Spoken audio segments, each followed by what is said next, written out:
প্রধান কৌশলী বলেছে এটি। শেখ হাসিনার বিদ্বেষমূলক বক্তব্য আপনারা গণমাধ্যম প্রচার করবেন না, বাকি বক্তব্য প্রচার করতে আইনগত বাধা নেই। 4 আগস্ট 2026 এই খবরটি প্রচার হয়েছে জনপ্রিয় সংবাদ মাধ্যম bdnews24.com-এ। বিডি নিউজে আরেকটি পাশাপাশি খবর দেখতে পাচ্ছি, হাসিনার বক্তব্য প্রচার না করার অনুরোধ সরকারের।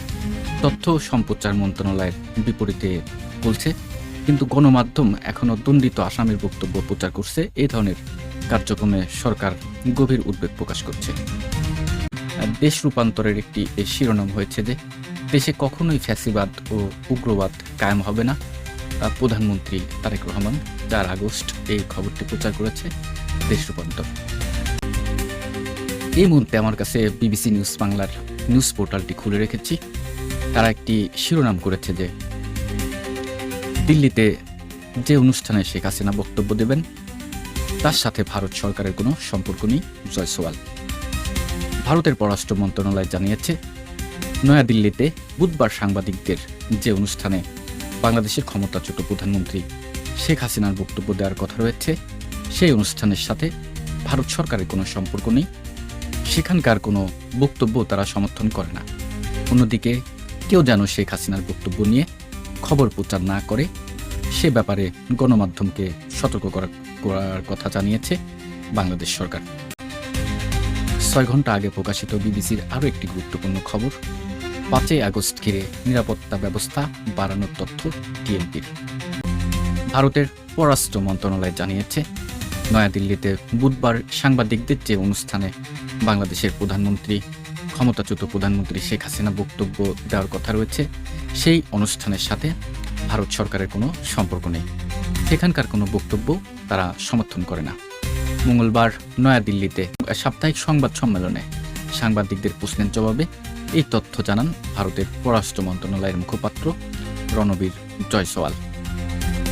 সংবাদ সম্মেলনে একজন সাংবাদিক জানতে চান যে বাংলাদেশে নিযুক্ত ভারতীয় হাই কমিশনারকে দেশটির প্রধানমন্ত্রীর পররাষ্ট্র বিষয়ক উপদেষ্টা সোমবার আনুষ্ঠানিকভাবে বলেছেন শেখ হাসিনাকে যেন ভারতের ভূখণ্ড ব্যবহার করে রাজনৈতিক বক্তব্য বা কর্মকাণ্ড চালাতে না দেওয়া হয়, যা বাংলাদেশে অস্থিতিশীলতা তৈরি করতে পারে।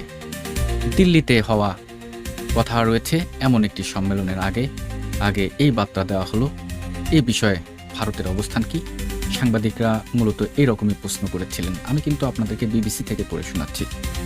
রণধীর জয়সওয়াল এই প্রশ্নের উত্তরে বলেন, যে অনুষ্ঠানের কথা বলা হচ্ছে সেটি একটি বেসরকারি সংগঠনের উদ্যোগে আয়োজন করা হচ্ছে। এর সাথে ভারত সরকারের কোনো রকম সংশ্লিষ্টতা নেই। সেখানে প্রকাশ করা কোনো মতামত বা বক্তব্য ভারত সরকার সমর্থন করে না। তার সাথে আমাদের কোনো সম্পর্ক নেই। মিস্টার জয়সওয়ালের কাছে আরেকজন সাংবাদিক জানতে চান যে ভারতে ব্রিক্স সামিটে যে বাংলাদেশের প্রধানমন্ত্রীকে আমন্ত্রণ জানানো হয়েছে সেটি কি বাংলাদেশের প্রধানমন্ত্রী হিসেবে নাকি বিমস্টেকের সভাপতি হিসেবে আমন্ত্রণ জানানো হয়েছে? সাংবাদিকরা প্রশ্ন করেছিলেন। উত্তরে ভারতের পররাষ্ট্র মন্ত্রণালয়ের মুখপাত্র রণধীর জয়সওয়াল বলেন, গত ফেব্রুয়ারি মাসে বাংলাদেশের প্রধানমন্ত্রী হিসেবে দায়িত্ব নেওয়ার পরপরই আনুষ্ঠানিকভাবে ভারত সফরের জন্য আমন্ত্রণ জানানো হয়েছিল। ব্রিক্স সম্মেলনের আগে বিমস্টেকের বর্তমান সভাপতি হিসেবে আউটরিচ সেশনে অংশ নেওয়ার জন্য ভারত তাকে আলাদাভাবে আমন্ত্রণ জানিয়েছে। প্রচলিত রীতি অনুযায়ী নয়াদিল্লিতে অনুষ্ঠিত 18তম ব্রিক্স সম্মেলনে তাকে এই আমন্ত্রণ জানানো হয়েছে।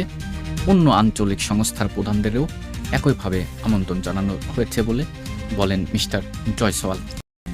যে 5 আগস্ট জুলাই গণ অভ্যুত্থান দিবস উপলক্ষে বাংলাদেশের রাজধানীর ঢাকার আইন শৃঙ্খলা পরিস্থিতি স্বাভাবিক রাখা এবং নগরবাসীর নিরাপত্তা নিশ্চিত করতে ব্যাপক ও বহুমাত্রিক নিরাপত্তা ব্যবস্থা গ্রহণ করেছে ঢাকা মেট্রোপলিটন পুলিশ ডিএমপি।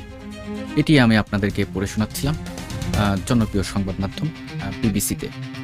আরেকটি খবর 7 ঘন্টা আগে প্রচার করেছে বিবিসি নিউজ বাংলা, সব ঝুট হায়। 5 আগস্ট শেখ হাসিনার বক্তব্য দেওয়া নিয়ে চিফ প্রসিকিউটর। চলুন একটু জানানোর চেষ্টা করি।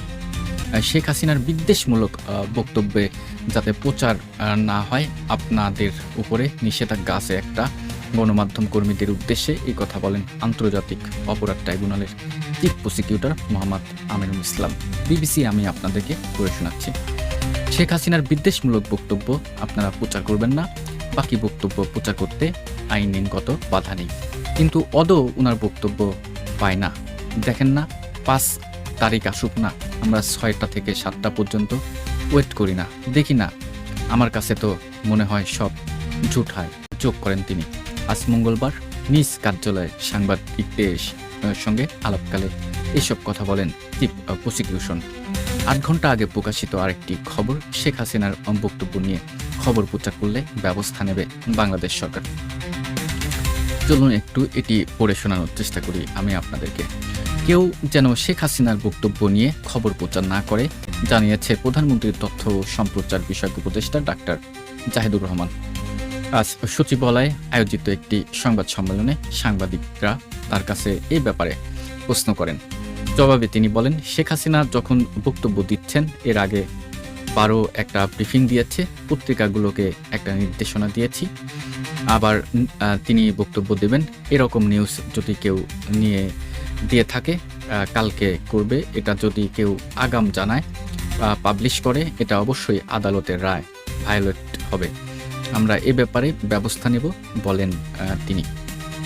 এর আগেও যারা শেখ হাসিনার বক্তব্য নিয়ে প্রতিবেদন প্রকাশ করেছে বাংলাদেশ সরকার তাদের সতর্ক করেছে উল্লেখ করে তিনি বলেন, আমরা আবারও স্মরণ করিয়ে দেব যে এই কাজ কেউ যেন না করেন, কারণ এটা আদালতের নির্দেশ আছে, সরকার কিন্তু আদালত নয়।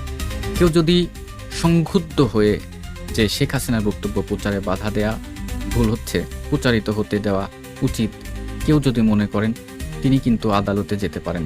সরকারের কাজ হচ্ছে আদালতের যে সিদ্ধান্ত সেটি এক্সিকিউট হচ্ছে কিনা সে ব্যাপারে সে বক্তব্য দেবে। দর্শক, পড়ে শোনাচ্ছিলাম একটি গুরুত্বপূর্ণ খবর। আরেকটি খবর, এটিও বিবিসিতে প্রকাশিত হয়েছে। এই খবরটি প্রচার করেছে জনপ্রিয় সংবাদ মাধ্যম বিবিসি নিউজ বাংলা।